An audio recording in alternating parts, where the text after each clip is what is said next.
The time has come to put what I've learned to the test. Mark Marks has shown me that even white sharks can be encountered in relative safety. Now it's my turn to have a shark encounter of my own, and this time there will be no cage. I'm Michalea Strachen and I'm filming with the BBC, and we're meeting people who've had encounters with sharks. So I've been talked into having a major encounter myself. But I've had about 3 years diving experience, dived with many different sharks. I've done cage diving with white sharks, hand-fed the reef sharks in the Bahamas, but never really got that close to a shark that is potentially dangerous or that people think is a dangerous shark. So I think that's kind of the last one on the list to do. The shark in question is the bull shark, actually the most dangerous shark in the whole family, claiming more lives in Africa than even the great white. At the beginning of winter, these sharks leave the Zambezi River and take to the sea. And this time, I'm going with them. You don't touch a shark. You consider a shark. Andy Cobb has introduced thousands of experienced divers to a thrilling shark encounter. In his pre-dive briefing, Andy gave us a real insight into the animals we are hoping to see and how to behave around them. A question of understanding the animal, a question of respecting the animal, and respecting its space.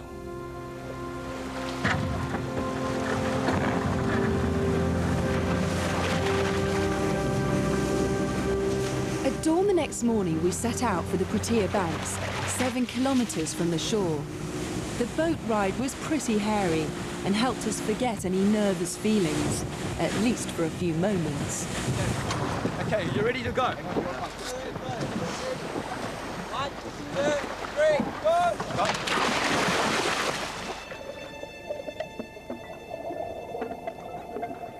After 6 hours of lectures, we all knew that the best way to keep safe was to keep calm and to keep together. The only problem would be if somebody got seriously nervous. A shark has 6 senses to detect panic.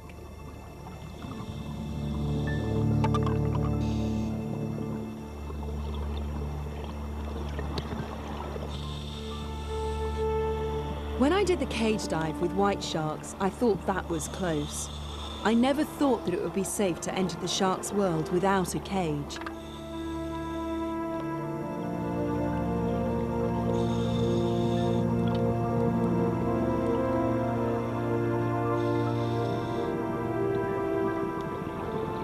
At 30 meters, the water was quite murky.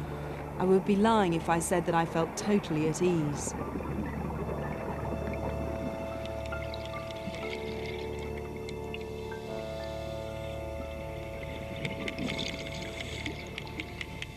Naturally, we didn't know exactly how the sharks were going to react to us, and we didn't know to begin with whether they were even there.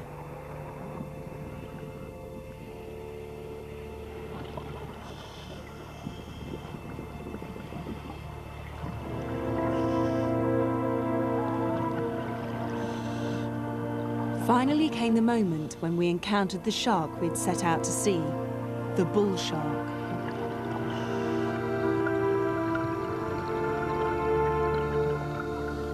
It was a shame that one of the first bull sharks we saw had a plastic packing strap embedded in its neck.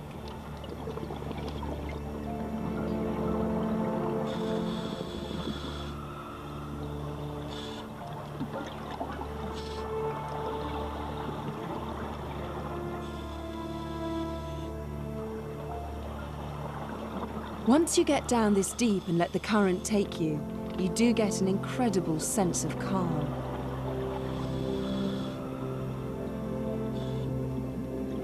The next encounter was unexpected. The visibility had dropped to 5 meters, and suddenly, out of the deep blue, a whole group of sharks appeared. I'd always wanted to see a hammerhead up close. It's just such an odd-looking creature. To get this close was fantastic. When you're prepared to see the shark in its own environment, it doesn't seem so dangerous. And I found that I could even feel comfortable with them.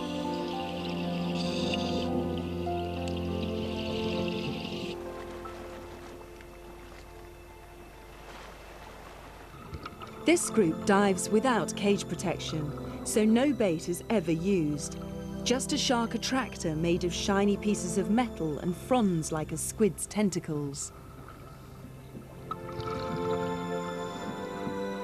Two large bull sharks came to investigate. Andy had put the fear of sharks into perspective for me. Enter their world with respect and caution, and you can have a truly incredible shark encounter.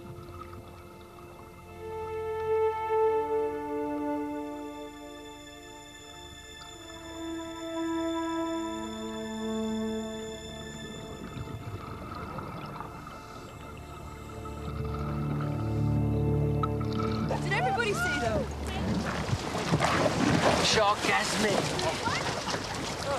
That was excellent. Who didn't see a shark?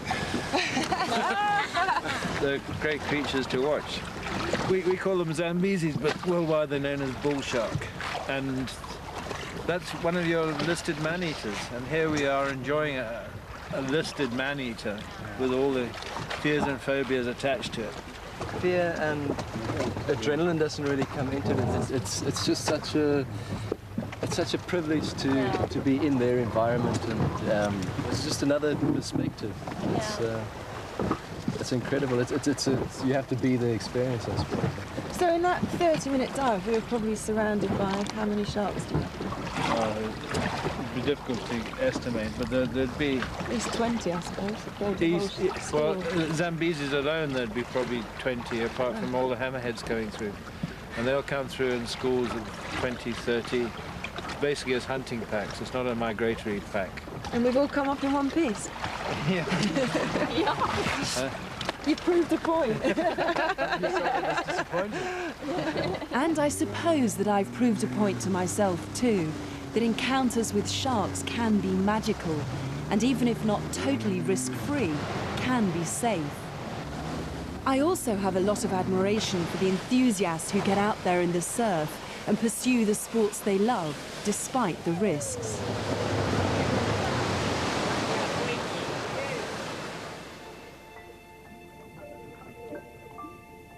The shark may be many things to all of us, but it's not our tormentor or our hunter, and it should not be viewed as our enemy. My own encounters with sharks have taught me that they need to be protected, even treasured, not simply feared. Just a few decades ago, you were considered a hero if you caught and killed a shark. Now you're considered a hero for swimming with one. Hopefully in the post-Jaws years, those attitudes will continue to change.